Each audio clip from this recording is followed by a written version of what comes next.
Se tem mais alguém que tem alguma pergunta, pode se inscrever no chat ou depois levantar a mãozinha. Tiago, e antes de você responder, só para avisar para a Márcia da Universidade Federal de Pernambuco que eu coloquei junto ao comentário dela o link do estudo que fala dos indicadores que eu tinha mencionado, os indicadores para alocação, tá? Que eu tinha mencionado aqui do estudo do professor Silvio Carlos. Por favor, Tiago, a fala com você. Perfeito. Bom, obrigado pelas perguntas. A energia voltou aqui, agora eu consigo ver vocês melhor e mostrar um pouco o meu rosto, né? Apesar da apresentação ter transcorrido aí só com minha figurinha. Bom, não havendo comitês de bacia, quem que pode decidir pela implementação da cobrança, né? Esse ponto ele foi inclusive contemplado ali naquela decisão do STF, né? Então, o órgão gestor ou o próprio Conselho Estadual de Recursos Hídricos, esses demais entes do sistema, eles poderiam fazer de um caráter supletivo e transitório, provisório, a definição da implementação do instrumento da cobrança. Assim como é possível fazer a definição de outros instrumentos, como o plano de bacia, né? A gente tem uma legislação que ela traz um ideal e nem sempre a gente consegue ver refletido na nossa realidade. Então, o mais interessante possível, por exemplo, seria você ter um comitê de bacia definindo ali plano e discutindo amplamente o instrumento e a partir desse momento, olhando para a cobrança com os desafios de recursos a serem implementados, né, definindo um patamar de cobrança adequado. Mas, às vezes, você não tem um recurso nem para executar o estudo. E aí, como é que você faz? Bom, de repente, você poderia primeiro cobrar, com a primeira arrecadação daquele no primeiro ano, você contrata o estudo de plano de bacia, e na sequência, algum tempo depois, você vai e revisa tanto o plano, quanto o estudo de cobrança, quanto trabalha com demais instrumentos se precisar. E, de forma parecida, quando você não tem recursos para implementar ali um comitê, e o órgão gestor aporta aqueles recursos e passa, então, a custear o funcionamento do escritório de apoio para aquele comitê, a gente poderia também ter o órgão gestor tomando essa dianteira, essa iniciativa, e aplicando ali um decreto que traz a legislação geral, né, os contornos principais desse instrumento da cobrança. A gente prefere sempre que seja o comitê de bacia que traga essa decisão. A gente não gostaria, por exemplo, de ver situações se repetindo com a judicialização da cobrança a partir da inação do órgão ou do comitê de bacia e vindo a decisão judicial impondo, até porque muitas vezes essas decisões judiciais elas não conseguem enxergar o detalhe e a riqueza, a diversidade do território. Mas, em não havendo outra forma de fazer, o comitê de bacia não estando pronto a deliberar, ou constituído a ponto de deliberar, ou esses outros entes do SINGRE, principalmente o órgão gestor e o Conselho Estadual, poderiam levar essa discussão adiante e implementar aí num caráter transitório esse instrumento que é importante para nosso gerenciamento de recursos hídricos. Em relação à pergunta do Edilson, né, o nível de articulação da ANA com os estados sobre a atualização da cobrança, a gente, de fato, verifica, Edilson, essa assimetria sendo praticada em algumas bacias. Eu tive recentemente em Campinas discutindo com a equipe do PCJ e os vários usuários ali na bacia, o processo de revisão da cobrança, e você já tem de pronto, assim, olhando para ele, que, no mínimo, a gente precisa equiparar a cobrança do domínio estadual com a do domínio federal. E a gente tem como desafio, para além disso, revisar o federal, que já está há algum tempo hoje defasada, a não ser em função dos reajustes de inflação que têm sido aplicados a partir de 2017, 2018. Então, a gente tem discutido, sim, com os órgãos gestores. Para aqueles órgãos que estão implementando a cobrança agora, é uma recomendação que já de partida incluam esse mecanismo de revisão. E para aqueles órgãos que há mais tempo inauguraram o instrumento, que no processo de revisão que esteja acontecendo, por exemplo, na Paraíba, ou no processo de revisão que vem acontecer no estado de São Paulo, que a gente olhe para essas questões de aprendizado, né, ao longo desse 25 anos de implementação da política ou mais, e que a gente já possa ter ali corrigidas essas distorções. Em última instância, a gente vai ter situações onde um usuário ele tem dentro da propriedade dele condição de colocar a bomba de captação num rio de domínio da União e num rio de domínio estadual.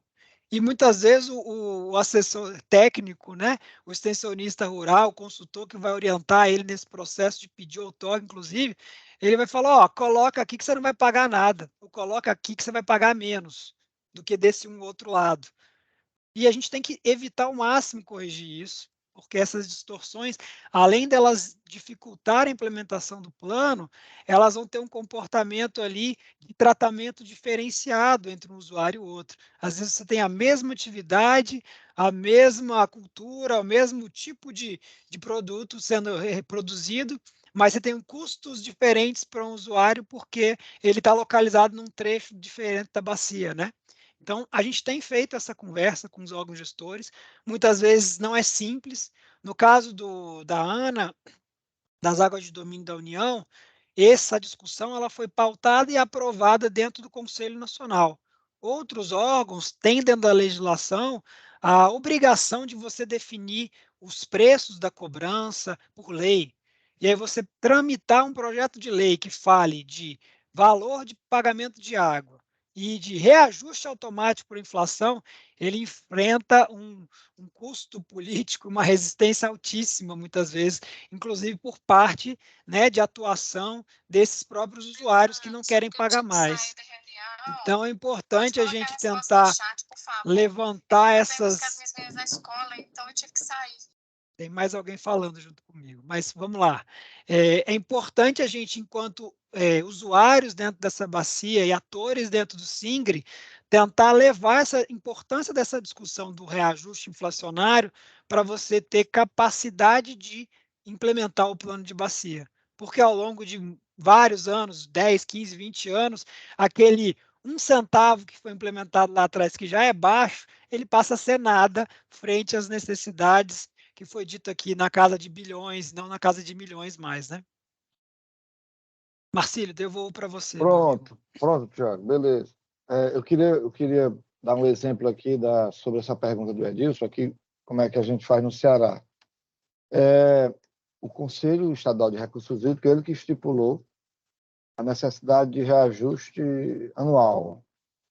Mas, sempre que tem um reajuste, é preciso passar pelo trâmite da apreciação do Conselho Estadual de Recursos Hídricos, que ele tem que emitir uma resolução, para poder, depois dessa resolução emitida, é elaborada na forma do decreto de reajuste, que vai para o governador, o gabinete do governador assinar o decreto. Só assim é reajustado, mesmo que seja só o valor de reajuste, tá? Tem alguma pergunta a mais? A gente pode ir se encaminhando aqui para o final. E eu peço só para o Jean lembrar do caso aqui da Mari Cleide aqui, tá? Marcílio. Oi, Mar. Maricleide, me passa o seu celular, que eu te encaminho a lista de chamadas, você pode me passar? Maricleide está desligado. Pode... Toque pelo áudio, querida, porque eu também não estou conseguindo acesso ao chat, eu não consigo escrever lá. Então, se você puder me falar. 61 98200 8561. Boa tarde, também não consigo assinar. Então, 98200-8561. Isso, ok. Isso. Marcílio, eu levantei a mão aqui porque... Só um momento. Ainda tem um senhor que está na mesma condição aqui. Depois eu passo para ti, tá, Yuri? O colega que falou agora que não conseguiu assinar, pode falar novamente quem é?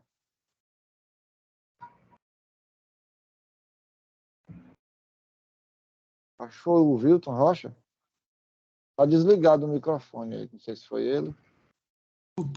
Desculpa, Wilton Rocha, Semara Alagoas. Wilton, você está sem acesso ao chat? Eu tentei assinar a frequência e não consegui. Tá certo. Qual que é o seu celular? É o 82 9658 6085. 6085. 99658 9085. Não, 6085. 6085. Positivo. Tá certo. Pronto. Obrigado. Mais alguém na situação? Mais alguém na situação dos dois? A gente tentaria resolver logo, né? Depois eu passo a palavra para a Yudi. Acho que é isso. Pronto, acho que é isso. Eu acho que Yudi está com a mão levantada ainda. Não, Por favor, mas eu pode estou falar. aqui aguardando aí. Pode falar. Bom, Então. é o seguinte, Tiago, assim, a sua explicação ok, mas assim, eu até fui lá na 9433, o início de tudo, né? E eu estava lá, então assim, eu me lembro muito das discussões antes da 9433, mas e eu fui olhar o artigo 38, quer dizer, é muito claro na lei, e eu não estou dizendo do que veio depois dela, mas é muito claro na lei que quem estabelece mecanismo de cobrança e valor é o comitê. Eu acho que, assim, com todo o seu contexto, explicação, tudo bem, mas eu preciso cuidado com isso, né? Porque não dá para você ter uma lei e depois ter um monte de outros dispositivos que invalidam, né, a lei. E aí não dá.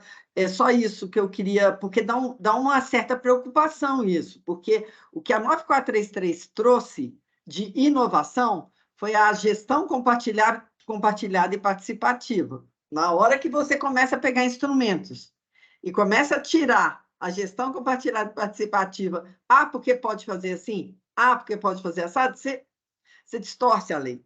É só isso, por isso que eu coloquei se não seria uma infração a 9433, artigo 38, estabelecer mecanismo de cobrança pelo uso da água sem comitê.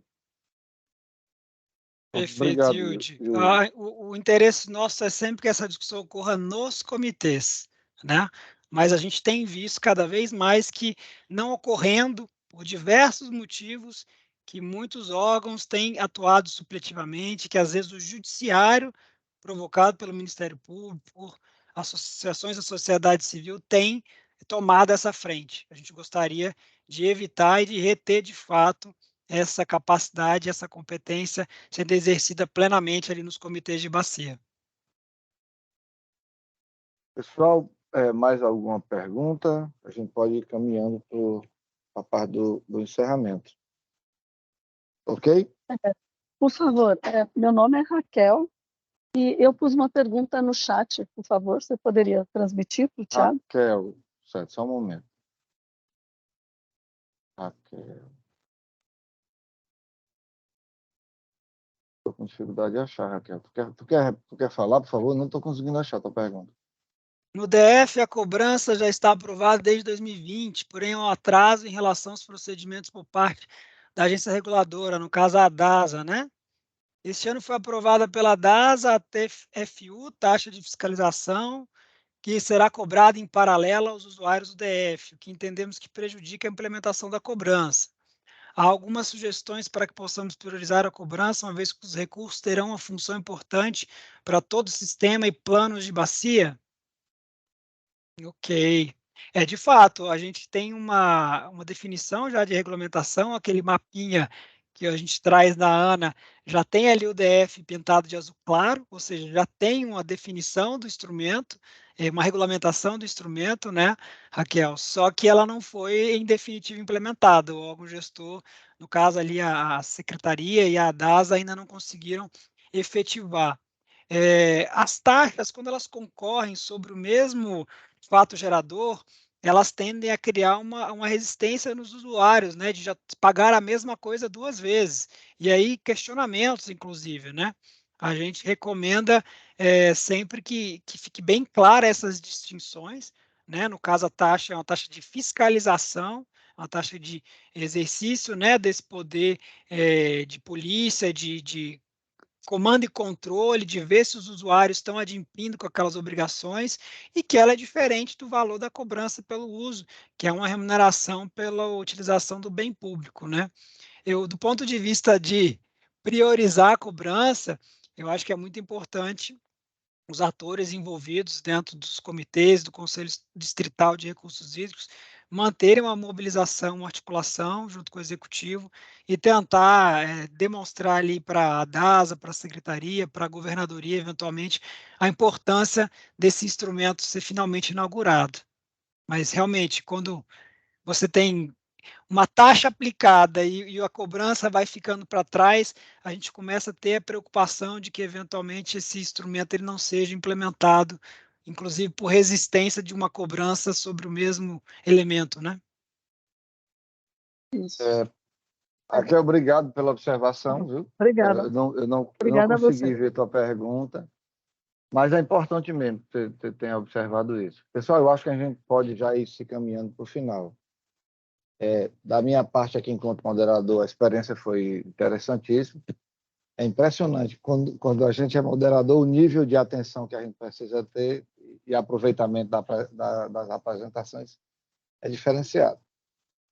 Eu quero agradecer aqui todo mundo que participou, mandando pergunta. Boa tarde, gente. Meu nome é Andresa Lima, da CIMAS do Pará. Eu não estou conseguindo acesso ao chat. Andresa? Não estou conseguindo acesso à lista. Pessoal, depois também, do encerramento, eu tenho uma sugestão. Depois do encerramento, quem tiver algum problema, pode ficar aqui que eu e o Omar, a gente pode resolver o problema, tá? Pronto, a gente então, assim, a gente tá encerra. Começando. Isso. Está começando a encerrar, tá? Eu tô aqui concluindo a minha fala já para passar para o encerramento mesmo. Então, terminando aqui de agradecer todos os... Eu acho que a gente chegou a mais de 150 em algum momento aqui, participantes. Eu olhei esse número, não sei se passou disso. 175. 175, eu vi o Olha aí, ó, tá vendo? Ó, 175, beleza. Foi bastante interessante, muitas perguntas. Presencialmente você não tem esse nível de participação. Não tem. Recentemente nós participamos... Oi. Marci, a gente pode mandar um abraço especial para alguém aqui? Pode, deixa eu concluir o Edilson. No final. Abraço, Edilson. Deixa eu concluir que você manda um abraço, rapidinho. Isso é o problema. Isso é o problema da reunião virtual, que a gente não consegue abraçar as pessoas. Né? Pois bem, são as vantagens e as desvantagens de tudo e qualquer processo. Né? Bem, é interessante você perceber aqui na organização dessa oficina que a gente pôde ter a visão e o modelo de implantação de uma agência estadual de bacia, que é a AESA, a forma como ela fez, a possibilidade dos recursos da bacia não ser implementados somente naquela bacia que arrecadou, tentando compensar, tentando cobrir aquelas bacias deficitárias, interessantíssimo isso. A gente viu o modelo a fala de uma Secretaria de Recursos Hídricos que está dentro da Secretaria de Meio Ambiente, que ele apresentou a forma que, por necessidade da imposição legal, teve que correr com a implantação da cobrança, diante de todas as dificuldades que a gente sabe que tem. E, por último, teve a fala da nossa colega do Comitê de Bacia, que mostrou a visão da Poliana, a visão do Comitê de Bacia nesse processo de gestão e de implantação dos recursos da cobrança. Nós aqui no Ceará, que precisamos partir na frente, no nosso tempo, quando a gente precisava de água, efetivamente, nem água tinha, quanto mais comitê. Então, a gente precisou nascer primeiro a nossa lei, com o mesmo princípio básico da cobrança, mas a gente pensou montar diferente, precisou montar diferente nossa estrutura, uma bacia compensando a outra, e antes que tivesse comitê, a gente teve que implantar a cobrança para poder custear, inclusive, o financiamento dos comitês. Foi assim que a gente nasceu com gestão de recursos hídricos, né? E é isso, eu queria só concluir dizendo que para mim foi um aprendizado interessantíssimo ver como é que funciona e funciona a cobrança nos outros estados, né? A gente tem que começar pagando só em 2025, começar dando um desconto escalonado em 5 anos, como o Rio Grande do Norte está discutindo, mas tem que começar a implantar a cobrança pelo uso dos recursos hídricos.